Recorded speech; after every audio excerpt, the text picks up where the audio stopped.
All right, nothing cute here. As always, thank you, Cowboys fans. Right now, very, very sour taste in my mouth because the Cowboys have missed the playoffs again. And, it just kind of is what it is at this point.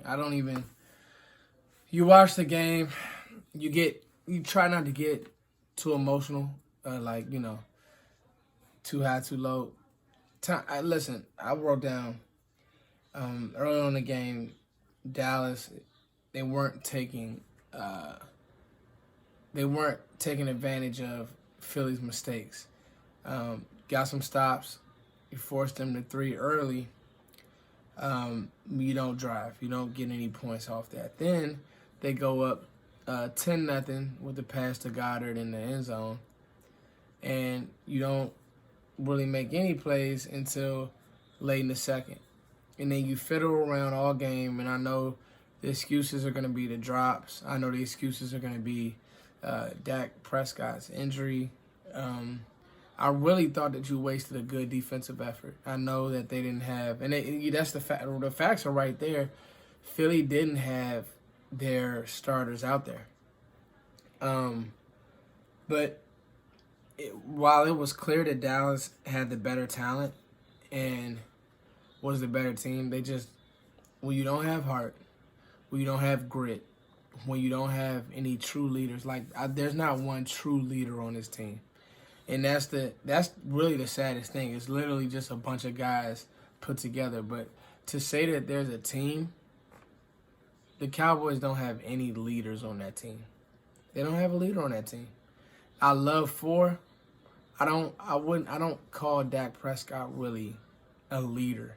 Like when things are going tough, I think he's clapping, he's trying, but I don't feel like anybody believes him because as much as I love Dak, year 4, now we're going into year 5, he'll probably end up getting franchised because he's not going to get paid the big. You're not paying him $40 million a year. I'm not paying Dak Prescott $40 million a year for that performance. You have Amari Cooper, Michael Gallup, and I know there were some drops. There were some drops late. Totally, I get it. Amari Cooper, Michael Gallup, Randall Cobb, who played great, who really had a good, especially late in the game, and Ezekiel Elliott. With that team, Dak has to give me more. I mean, every year blame's going to get passed. So now Jason Garrett's going to get fired. You're going to get a new coach in. I've seen this happen too many times. Trust me. The last 15 years for me as a fan, I haven't experienced any success as a Cowboys fan. And that's what truly hurts. You know what I mean? The last 10 years, it's been miserable being a Cowboys fan. Miserable. Because you're not bad enough to get really good, and you're not good enough to get you're not good enough to ever make the playoffs, ever make it to big games. You just aren't. So here it is again. You'll be picking middle of the pack in the draft. You'll get probably a decent player, but they won't be transcendent. They won't be a player that can change your franchise. So we got to be honest. We thought that Dak and Zeke, and I started this channel based off how I thought that Dak was a great draft pick, and I think he was. I think the expectation, though, has gotten so high that being a Cowboys quarterback, every throw, every play is under fire, and I think he's been a great company man. I do. He says the right things. He's a great role model. I just don't think he's that guy. I don't think that, it just sucks that he had an off day today. I get the injury, but, you try and go to the playoffs. It's another year you're going to miss. You see what I'm saying? Philly's going to go out and beat the Giants, okay? People can say what they want about the NFC East. Even if we would have got blasted, you still want to give yourself a chance. So, the good thing, I pray that Kellen Moore gets fired. He's done some decent things, but he's never really been able to find a rhythm throughout the whole year. I know Jason Garrett's going to get fired. Because the fact of the matter is you have two backup quarterbacks running an offense. They're just not. They just. I just. For the life of me, you have playmakers like this. You see that Philly's loaded 8 in the box, and you just still. You have no rhythm whatsoever. You have no rhythm. You couldn't score a touchdown against that defense.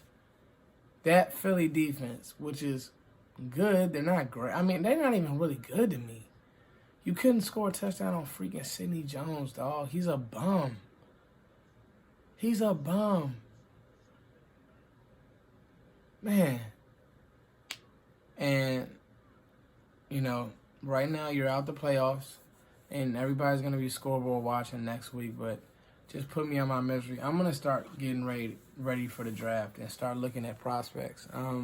And I may even do my first mock draft because, you know, that's the one thing that does give me peace is team development, me being a coach. But, you know, to see a team lose this game, this next coach has to be somebody who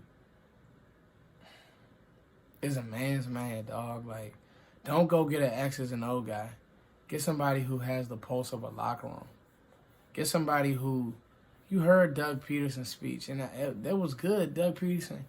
Man, everybody counted y'all out. Everybody standing third. You guys, I told you guys you were built for it. They believe in him. You know what I'm saying? Philly fans hate Doug Peterson, but he's won a Super Bowl, you idiots. I would love to have Doug Peterson as my coach. I don't care what wacky, goofy plays he's called. He's won a Super Bowl. I don't care if it was a third-string quarterback. I don't care who it was. I would love to have a Super Bowl in my lifetime. I'll go 3-11, 3-11, 3-11, Super Bowl, 3-11 again. Like, I don't care. It's hard being, when you're constantly 8-8, 7-9, 9-7, 1-13-3 good year, 10-6, back to 7-7, 8-8. But you never win anything. It hurt. You're done, dog. Like, you're just a team. It sucks, bro. It really, really sucks. So, anyway, Cows lose. Cowboys eliminated from the playoffs to me. I mean, everybody's going to find a way. But this team doesn't deserve to make the playoffs. I'm glad it's over. So, good luck. Obviously, I'll be, you know, I'm not going to lie. I'm pissed right now. So, you know, I owe it to you guys as fans to, you know, not be like a Debbie Downer. But this sucks, dog. It just sucks being a fan of a team because you'll never not unlike the Cowboys. Like, that's not how it works. But you stuck, really. And with Jerry Jones, who knows who he's going to bring in. Who knows what the, you know, stipulations are going to be. You want to get a guy in who has full control, but I'm just scared that you'll never really get a culture change here. It's too big. It's too beautiful. And the players play like that. They don't play with any grit. Amari Cooper on the sideline cooling. Dak, they're like kind of looking. I got my endorsements. He doing a commercial every week. They're standing there. There's no grit. There's no swagger. You look at, you know, Lamar Jackson and that Baltimore team. They just got swag. There's no swag on this team, bro. Zeke, I like the way Zeke had been running. And today, Philly did some things scheme-wise, but the one play Zeke comes out the game, my guy, who I'll admit, Tony Pollard, fumble. Damn, that fumble kills you. So, anyway, looks like the season's over, y'all. So, it is what it is. I was tweeting the whole time, don't get your hopes up for a comeback. When we get down, we're not going to come back. So, Redskins next week, last game of the season. You know, I don't care if you want to lose at this point. You want this season to be over with so you can start cleaning house. Peace.